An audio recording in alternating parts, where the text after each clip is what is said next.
अर्जुन ने श्री कृष्ण की ओर देखा और पूछा, हे प्रभु, यदि मनुष्य बार बार हार जाए, लोग उसका अपमान करें और हर रास्ता बंद दिखाई दे, तब क्या करना चाहिए?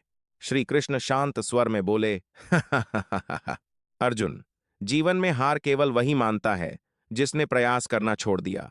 पर्वत जितनी बड़ी बाधा भी उस व्यक्ति को नहीं रोक सकती जिसके भीतर विश्वास जीवित हो।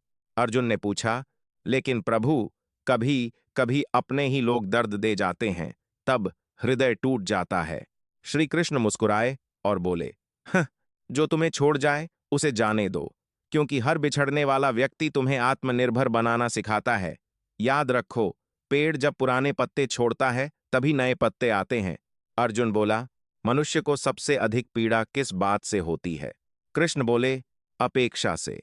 जब मनुष्य बिना अपेक्षा के कर्म करना सीख जाता है, तब उसका दुख कम होने लगता है।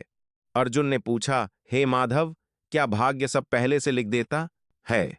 श्री कृष्ण बोले, भाग्य तुम्हारे पिछले कर्मों का परिणाम है, लेकिन आज का कर्म तुम्हारा आने वाला भाग्य लिखता है। इसीलिए स्वयं को कमजोर मत समझो। अर्जुन ने कहा, जब मन बहुत उदास हो जाए तब क्या करें? श्री कृष्ण बोले, प्रकृति के पास जाओ, मौन में बैठो, अपने भीतर झांको।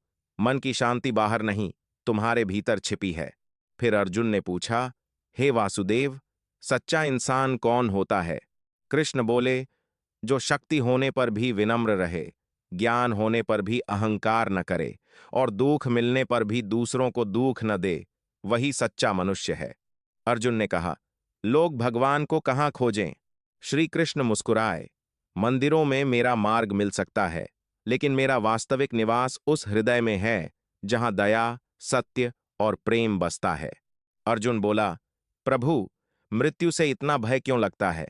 श्री कृष्ण बोले, क्योंकि मनुष्य शरीर को ही सब कुछ मान बैठता है। आत्मा न जन्म लेती है न मृत्यु है। मृत्यु केवल एक द्वार है, अंत नहीं। धीरे धीरे अर्जुन की आंखों में गहरी शांति उतरने लगी। उसे महसूस हुआ कि जीवन केवल सुख पाने का नाम नहीं, बल्कि स्वयं को पहचानने की यात्रा है। तब श्री कृष्ण ने कहा, अर्जुन, जब संसार तुम्हें तोड़ने लगे, तब याद रखना, तुम केवल शरीर नहीं, एक असीम आत्मा हो। तुम्हारे भीतर वही प्रकाश है जो सूर्य में चमकता है। और कुरुक्षेत्र की हवा में फिर से शंखनाद गूंज उठा, क्योंकि अब अर्जुन के भीतर डर नहीं, केवल विश्वास बचा था